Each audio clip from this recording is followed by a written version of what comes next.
안녕하세요. 저는 산전수전을 다 겪어본 이제는 행복해지고 싶은 40대 여성입니다. 일하면서 직원들과 함께 사연 채널을 참 재밌게 보았는데 직원들이 저의 이야기도 한번 보내보면 어떻겠냐고 하길래 다 퇴근하고 난 사무실에서 저의 이야기를 써내려가고 있습니다. 저와 제 남편은 직원이 20명 정도 되는 회사를 운영 중입니다. 처음부터 직원이 있었던 건 아니고요. 저와 제 남편, 그리고 제 동생, 이렇게 셋만 있었던 사무실에서 노력해 이제는 직원 20명을 벌어먹여 살릴 정도로 커졌는데요. 더 노력해야 하긴 하겠지만 저희는 지금 이것만으로도 충분히 행복하다 생각하며 살고 있습니다. 누가 보면 지금 되게 행복해 보이는데 무슨 고민이 있을까 의아해 하실 텐데요. 제 이야기는 지금부터 시작입니다. 저는 평범한 회계 사무실에 다니던 오래된 직원이었습니다. 남편은 IT 계열 회사 쪽에 근무한 직원이었고요.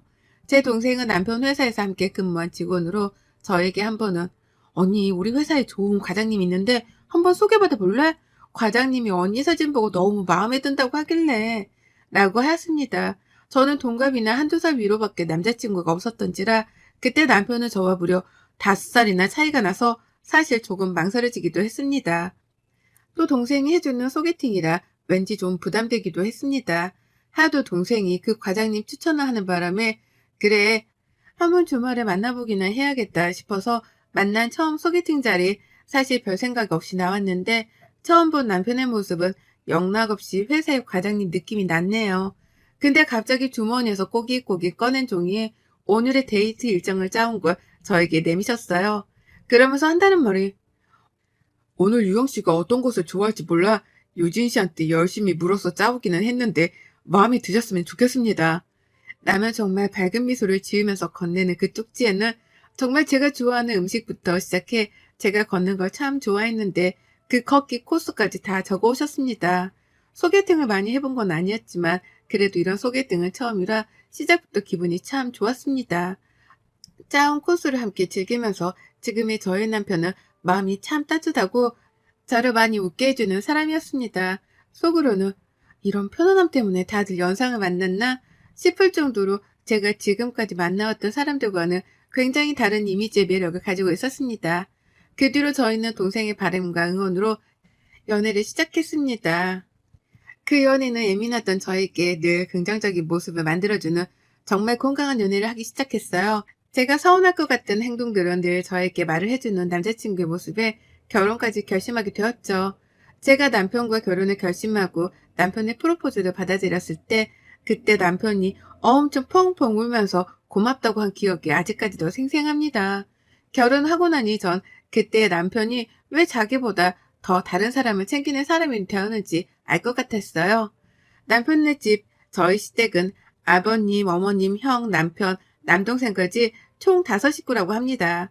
저희가 결혼할 때에는 벌써 몇 년 전에 형은 결혼을 한 상태였고 남편 동생이죠. 서방님은 대학교 졸업하자마자 해외에 나가 산 지 굉장히 오래되었다고 하더라고요. 그래서 저희 결혼식 때도 잠깐 왔다가 인사하고 며칠 있다가 다시 가봐야 한다고 했어요. 시댁은 말 그대로 가부장적인 마인드가 강한 분들이셨어요. 첫째 장남을 가장 최고로 생각하시기 때문에 결혼할 때 제가 처음 인사드리러 갔을 때도 굉장히 시큰둥하셨죠. 남자친구는 익숙한지 침묵 속에서 밥을 먹었던 기억이 나요. 남편은 결혼하기 전에 신혼집 얻을 때도 최대한 자기네 집에서 멀리 떨어져 살기를 바란다고 저에게 이야기한 적이 있었거든요. 웬만하면 그러고 싶다고 해서 저희는 신혼집도 일부러까지는 아니지만 시댁에서 멀리 떨어진 곳이었어요. 제가 살아왔던 세상 속에서는 부모님은 누구나 자식을 아낌없이 사랑하는 것이라고 전 알았지만 시댁은 달랐습니다.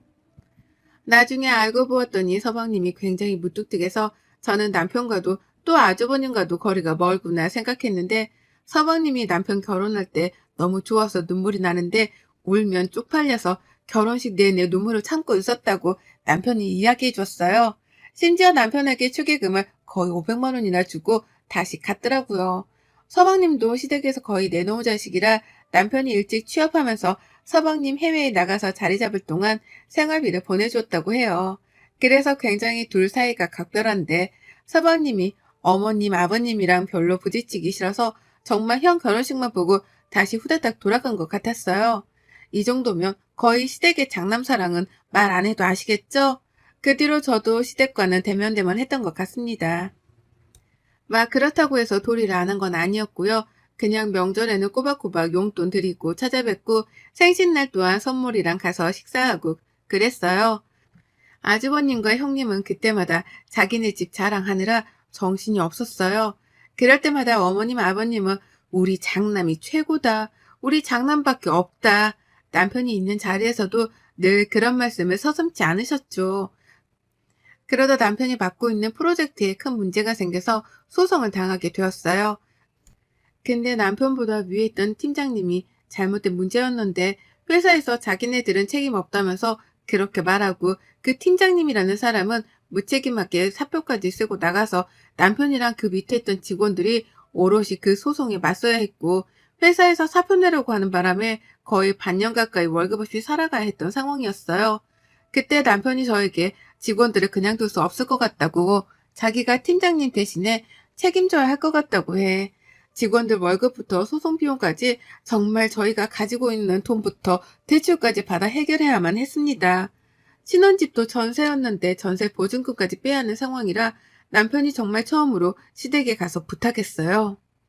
이번만 도와주시면 다시 직장 잡아서 일하면서 갚을 테니 신혼집 보증금만 좀 도와주라 사정사정 했는데 어머님 아버님이 죽고 먹을래도 돈 없다면서 그런 식으로 나오셨어요. 남편은 자기가 부모님한테 돈 빌려달라는 것 자체가 너무 죄송하다고 그때 한참을 죄책감이 시달렸거든요. 그렇게 보증금 빼고 월세라도 가려고 하던 찰나에 제 여동생이 지금까지 모아둔 돈이라 저희 친정에서 가지고 있던 돈이랑 해서 다행히도 전세 보증금까지 날려버릴 위기는 지났어요. 그렇게 소송은 꽤 오랜 기간 이어져 갔어요. 남편은 그동안 소송에 이겨야 하기 때문에 이리 뛰고 저리 뛰고 하느라 일도 하지 못하고 제가 벌어오는 월급만으로 생활에 늘 빠듯했죠. 그래도 늘 가정을 위해서 열심히 살아온 남편이라 저도 함께 남편과 그 직원들이 꼭 승소하기를 바랬습니다. 그러다 어느 날 남편이 술에 잔뜩 취해와서 저를 보고 한참을 껄껄 울더라고요. 무슨 일인지 물어봐도 아무런 대답도 없이 울기만 하는 남편을 보고 말없이 안아주었고 남편은 그런 저를 보며 너무 미안하고 미안해서 할 말이 없다는 말만 되풀이하였습니다. 며칠 뒤에 알게 된 소식에 저도 남편이 왜 그때 그렇게 울었는지 이유를 알았습니다. 그 이유는 남편이 저희 집 전세보증금이 넘어가려던 찰나에 시댁에 도움을 요청했는데 돈이 없다고 못 빌려주신다고 하셨던 시부모님은 알고 보았더니 아주버님이랑 형님이 둘 다 성형외과 의사인데 정말 좋은 자리에 개원하고 싶어서 시댁에서 대출이랑 있는 돈까지 해서 다 탈탈 털어서 주셨더라고요. 그래서 남편에게 돈 없다고 이야기한 거고요. 솔직히 병원 있는데 더 좋은 자리 하고 싶다고 시부모님께 형님이랑 아주버님이 얘기한 거겠죠. 저도 그 사실을 알게 돼서는 더 이상 시부모님을 볼 자신이 없었습니다. 돈을 안 빌려줘서가 아니라 같은 자식인데 집까지 넘어가려고 해 부탁하러 온 자식에게 너는 부모를 돈으로밖에 안 보냐면서 정말 처음 한 부탁인데 엄청 뭐라고 하셨나 봐요. 근데 아주버님한테는 장남이 잘 돼야 한다면서 빌려주신 거겠죠. 남편이 정말 너무 불쌍했어요. 그 이야기를 듣고선 더 이상 시댁과 연은 이어갈 수 없었고 살던 집에 보증금을 빼고 월세를 돌리면서 남편에게 이야기했어요. 여보, 여보 정말 능력 있는 사람이니 이제 그만 소송에 매달리고 차라리 조그마한 회사 차려보는 건 어떻겠어? 라고 보증금을 모조리 남편에게 주었습니다. 여동생이랑 친정 부모님에게는 미리 이야기를 했고요. 남편은 자신이 없다고 했지만 IT 쪽으로는 정말 유능한 사람이었기에 처음에는 힘들더라도 꼭 성공할 거라고 이야기해 주었습니다. 처음에는 작은 오피스텔에 있는 곳에서 시작했어요. 정말 감사하게도 여동생이 남편 밑으로 와서 함께 일하고 싶다고 했고 저도 다니던 회사를 그만두고 셋이 그렇게 조그마한 IT 쪽 회사를 차렸습니다. 남편이 하던 일은 앱 개발 쪽과 마케팅 쪽으로 분야를 잡아 시작했고 저는 회계를 오래 해서 그쪽으로 셋이 처음부터 시작했어요. 처음 몇 달은 처음 시작하는 회사라 아예 돈을 못 벌었던 적도 있고요. 정말 사무실 월세만 내느라 한 달 내내 컵라면을 먹었던 적도 있었습니다. 그렇게 정말 괜히 욕심부려 회사를 차린 걸까라는 생각이 들 때쯤 남편이 도와주었던 직원들이 저희 쪽에서 같이 일하고 싶다고 하더라고요.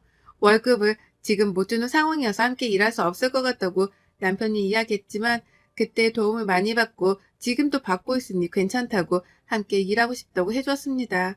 그때 참 많이 울었던 기억이 새록새록 나네요. 그렇게 저희는 3명에서 6명으로 늘었고 그러다 오랫동안 싸워서 소송에서 이겨서 돈도 다 받을 수 있어 이제야 좀 어려웠던 인생이 풀리는 것만 같았죠. 직원들이 들어오고 열심히 하다 보니 어느 순간 3명이었던 때에서 6명으로 늘어나고 6명에서 10명으로 늘어나고 10명에서 12명, 14명 그러다 지금의 회사가 만들어지게 되었습니다. 원룸 오피스텔에서 시작했던 사무실은 이제 100평대의 사무실을 써야 할 만큼 커졌습니다. 그러다 남편은 이번에 신축으로 지어지는 5층짜리 건물을 매입해서 사무실과 또 다른 사업으로 나아가고 싶다고 했고 저희는 5층짜리 건물을 매입해 지금은 월세 없이 저희 건물에서 사무실을 차렸네요. 그렇게 월세 살던 저희는 전세에서 지금은 저희 집이 생겼습니다. 큰 집은 아니더라도 더 이상 이사 갈 필요도 없고 더 이상 라면을 먹고 전기가 끊길 일도 없고 수도가 끊길 일도 없어 따뜻한 집에 들어가 쉴 수 있다는 게 이렇게 행복한지 처음 알았습니다. 남편은 돈을 벌고 나서 가장 처음 한 일이 저희 부모님이 주신 돈을 이자까지 두둑이 드리면서 정말 감사했다고 저희 부모님 앞에서 펑펑 울었어요. 여동생에게도 빌려주었던 돈과 지금까지 고생했다는 말과 함께 자기가 힘들었던 시기에 도와줬던 모든 사람들에게 감사하다는 말을 직접 하였습니다. 서방님 또한 저희가 힘들었을 때 자기도 타지 생활하느라 힘들었을 때인데 매달마다 생활비를 저희에게 주었어요. 주지 말라고 괜찮다고 했는데도 버는 족족 저희에게 늘 도움이 되고 싶다고 하며 돈을 보내왔습니다. 그렇게 몇 달 전에는 남편과 정말 처음으로 결혼하고 나서 한 7년 만에 해외로 여행을 갔다 왔어요. 오랜만에 본 서방님과 남편은 서로 눈물을 그렁그렁 맺힌 채 서로 고생했다 말하며 지금까지 서방님이 보내주신 생활비와 보태 네가 꼭 필요할 때 썼으면 한다고 하고 말없이 공항으로 왔었네요. 그냥 주면 절대 안 받을 것 같아 통장에 넣어서 남편이 건네주고 싶었다고요. 그렇게 저희는 악착같이 열심히 살았습니다. 그날따라 왠지 꿈자리가 뒤숭숭했거든요. 근데 아니나 다를까 핸드폰에 시어머니 번호가 뜨더군요. 거의 5년 만에 전화를 하신 것 같았어요. 남편은 핸드폰 번호를 바꾸었으니 저한테 하신 것 같은데 받을까 말까 고민을 하다가 두 분 다 나이도 있는지라 혹시 몰라 전화를 받았습니다. 여보세요? 예, 미안하다. 네, 어머님 오랜만이에요. 잘 지내셨죠? 너희는 어떻게 전화도 한 통 안 할 수가 있니? 아들도 번호 바꿨던데 너희 뭐하고 사니? 네, 그냥 저희 잘 살았어요. 잘 지내시죠? 아픈 곳은 없으시고요? 아픈 곳이 왜 없니? 이곳저곳 아픈 곳 천지다. 네, 연락 못 드려 죄송해요. 아주버님이랑 형님은 잘 지내시죠? 걔네 말도 하지 말아라. 하면서 어머님이 말을 꺼내는데 아주버님이랑 형님이랑 무리하게 병원을 개원하고 나서 바로 코로나가 터지는 바람에 병원이 망했나 봐요. 주변에 성형외과도 많은데 둘 다 실력이 없던 건지 소문이 잘못 나고 코로나 때문에 손님이 더 끊겨서 폐업을 하고 지금 둘 다 페이닥터로 산다고요. 근데 거의 폐업 수준이라 마이너스로 지금 살고 계시나 봐요. 그 이야기를 듣는데 좀 통쾌했습니다. 그래서 안타깝다고 말하고 말을 아끼고 전화를 끊었어요. 남편에게 어머님께 전화 온 걸 이야기해야 하나 말아야 하나 싶었다가 굳이 말해서 좋을 건 없을 것 같아 그냥 말 안 하기로 마음 먹었습니다. 며칠 뒤 저희 사무실로 주소도 알려주지 않았는데 아주버님이 찾아온 거예요. 남편은 거래처에 가느라 자리를 비워 제가 대신 나갔습니다. 재수씨, 아니 이렇게 잘 살면서 어떻게 싹 입 닫고 사셨어요? 무슨 말씀이세요, 아주버님. 저희 정말 힘들게 살았고 이제 좀 잘 풀려서 지내는 것뿐이에요. 어떻게 알고 찾아오셨어요? 아니 그 새끼가 전화번호도 바꾸고 그러니 제가 찾아와 보니 여기 회사 차렸다고 그래서 왔더니 회사가 뭐 으리으리하네요. 나랑 와이프 지금 오피스텔 원룸 살아요, 재수씨. 네, 어머님께 들었어요. 근데 오신 용건이 있으신 거예요? 가족끼리 용건이 어딨어요. 그냥 온 거지 뭐. 근데 재수씨 얼굴 진짜 폈네요. 지금 업무 시간이고 그이는 거래처 가서 오늘 늦게 들어올 예정이라 번호 남겨주시면 그이 보고 전화 드리라고 할게요. 라고 하고 돌려보냈습니다. 남편에게 시어머니랑 형이 찾아온 이야기까지 하니 인상이 찌푸려지면서 다시 오면 그냥 돌려보내라고 하더라고요. 그러고 나서 며칠 뒤에 시어머니가 또 사무실로 찾아온 거예요. 너희가 이렇게 성공할 줄 몰랐다. 도대체 이게 몇 평이냐? 직원들은 몇 명이고? 말씀하시는데 뒤에 붙은 말이 저는 참 마음이 아팠습니다. 내가 둘째 잘 될 거라 알아봤어. 내가 걔 낳을 때 진짜 죽는 줄 알고 낳았는데 장명소에서 둘째가 나중에 태생할 거라고 했는데 정말 그 장명소 말이 딱 맞았네. 우리 아들이 이렇게 큰 회사 사장님이라니. 어머님, 저희 큰 회사 아니고 그냥 작은 회사예요. 그리고 저희 업무 시간인데 자꾸 찾아오시면 곤란하고요. 그 이가 가족들 안 보고 싶어 하니 앞으로는 그이랑 이야기하고 오셨으면 좋겠어요.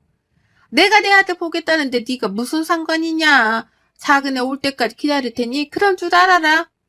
몇 시간이 돼도 꼼짝을 안 하셔서 결국 남편에게 전화를 했고 더 이상 피할 수 없었던 남편은 모시고 나오라고 해 셋이 카페에서 만났습니다. 왜 오셨어요? 너 엄마한테 어떻게 전화 한 번 안 하냐? 아들놈의 새끼 키워봤자 소용이 없어. 아니 그런 말씀 마시고요. 왜 오셨냐니까요? 아들 보러 왔는데 뭔 이유가 있어야 되냐? 그럼 없으시면 앞으로 찾아오지 마셨으면 좋겠습니다. 여기 엄연히 회사이고 형이랑 지금 번갈아 가면서 찾아왔던데 그러지 마세요. 제발 좀.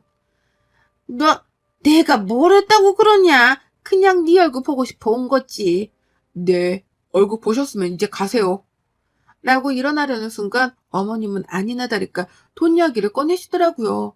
둘째야, 너 형이랑 형수랑 둘 다 지금 원룸 산다. 네가 너네 회사에 좀 자리를 알아봐 주던가 개원하게 네가 돈 좀 빌려주면 어떻겠냐 하는 거예요. 갑자기 남편이 그 이야기를 듣더니 먹던 물을 쾅 내려놓으면서 엄마, 이게 무슨 말이에요? 돈이요? 무슨 돈이요? 내가 왜 형한테 돈을 빌려주고 자리를 왜 줘요? 아니, 가족이 어려우면 함께 돕고 사는 거지. 네가 이렇게 잘 살면 형 좀 도와주고 하면 좋지 않겠냐? 그럼 너도 나중에 도움받고 하니. 무슨 도움이요? 저는 도움받고 싶지도 도움을 요청할 일도 없으니 그럼 말씀하실 거면 더 이상 찾아오지 마세요. 저 회사에 다 투자하느라 돈 씨알도 없으니까요. 먼저 일어납니다. 하고 남편은 나가버리고 저도 인사를 꾹꾹 하고 나왔어요. 오랜만에 만난 아들 앞에서 또 자기 첫째 아들 돈 빌려달라고 하는 어머님을 보니 그동안 잊고 살았던 감정들이 떠올랐습니다. 남편도 그렇게 말했으니 더 이상 찾아오지 않겠다 싶었는데 갑자기 부동산에서 전화가 오는 거예요. 사모님, 지금 4층에 자리 보러 오신다는데 보여드릴까요? 아, 네네. 제가 지금 외근에 나와 있어서 보여주세요. 하고 전화를 끊었습니다. 그렇게 이야기를 하고 저녁을 먹고 있는데 부동산에서 거기가 마음에 든다고 내일 다시 한번 뵙자고 하시는데 괜찮냐고요. 그래서 괜찮다고 내일 약속을 잡고 해당 부동산으로 가는데 저는 거기에 앉아있는 분들을 보고 경악을 금치 못했습니다. 바로 그분들은 시어머니와 아주버님, 형님 셋이 나란히 앉아있는 거예요. 그래서 제가 너무 놀라 무슨 일이냐고 물어보니 갑자기 셋 다 웃으면서 여기 니네 건물이라면서 니네 정말 성공했구나. 우리가 여기에 개원하면 어떻겠냐고 하는데 정말 소름이 쫙 끼쳤습니다. 그래서 처음에는 마음을 가다듬고 근데 저희 4층 평수가 커서 꽤 비싼데 괜찮으세요? 월세 내시기? 근데 갑자기 아주버님이랑 시어머니가 동시에 무슨 월세? 당연히 가족인데 공짜로 줘야지. 이럴 때 가족 좋다는 게 뭐냐? 얘네가 개원하면 건물 가치도 쫙 올라가고 좋지 않겠냐? 하는데 소름이 쫙 끼쳤습니다. 제가 결정한 문제가 아니라서요. 그 이한테 전화할게요. 라고 하고 밖으로 나가 남편에게 지금 이야기를 다 했습니다. 지금 바로 들어온다고 하고 남편을 기다리는데 어디서 야구방망이를 가지고 왔는지 오자마자 야구방망이를 휘두르며 당장 나가라고 고함을 질렀습니다. 당장 나가 이 악마들아. 어디서 남의 건물에 공짜로 계약을 하겠다고 난리야? 뭐 가족 좋아하시네. 내가 나쁜 일 당해서 집 전세보증금 넘어갈 뻔한 거 울며 불며 돈 좀 빌려달라고 말했을 때 저보고 나가서 죽으라고 하신 분이 바로 나를 낳아주신 사람이야. 그리고 뭐 형이 들어오면 건물 가치가 올라가? 그럼 왜 망했어? 망하고 와서 어디 와서 지금 이딴 소리를 짓거려? 진짜 죽어볼래?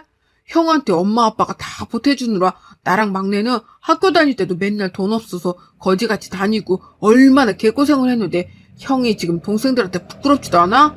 어디서 망하고 빌붙으려 해? 남편이 그렇게 화내는 모습을 처음 봐서 저도 놀랐지만 더 놀란 건 아주버님이랑 어머님인 것 같더라고요. 울면서 소리를 고래고래 지르는 남편을 보니 아주버님은 가족끼리 그럴 수도 있고 좀 이해하고 서로 잘 해보자는데 왜 이러냐 막 하는데 남편이 당장 꺼지라면서 야구방망이로 진짜 죽일 듯이 달려들더라고요. 그렇게 그 사건이 마무리되고 그 뒤로 시어머니랑 아주버님이 저에게 몇 번 전화가 왔지만 더 이상 할 말 없으니 전화하지 마라고 하고 끊었습니다. 정말 이 사건을 계기로 시댁과 이혼을 아예 끊었습니다. 저도 전화번호도 바꿨고요.